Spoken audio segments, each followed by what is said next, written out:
একটা ফ্লিপকার্টের ছোট্ট আইফোনের মতন বাক্সর একটা এসছে। হতে পারে আইফোনই হবে এটা, কিন্তু না খুললে আপনারাও বুঝতে পারবেন না, আমিও বুঝতে পারবো না যে জিনিসটা কি আছে। কেন এখানে লেখা থাকে না, এখানে শুধু কিউআর কোডের মতন একটা লোগো আর অ্যাড্রেস ফ্যাড্রেস থাকে। বুঝতে পারলাম? হ্যাঁ, বুঝতে পারলাম।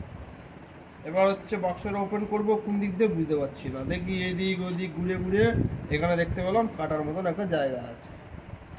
তাহলে এখানটা করে কি করব, হালকা করে, আমার কাছে কাঁচি আছে বলে কাঁচি নিলাম। আমাদের কাছে যদি বেলেট বা ছুরি বুড়ি কাটা থাকে শেখাতে হবে না, কাটুন থাকলে নেবেন।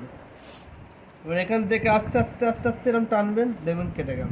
একটা কাটলেই হবে, কোনো ব্যাপার নয়। তারপরে এটাকে আস্তে করে ওপেন করবেন। ওপেন করতে দেখবেন খুলে গেল বাক্সটা। বাক্সটা খুললে উল্টো খুলেছেন আপনি, আই এম তো অবাক, উল্টো খুলেছেন। উল্টো হলো, কিন্তু ফোনের বদলে এলো কি একটা সেন্ট। সেন্টটা কি সেন্ট? সেন্ট।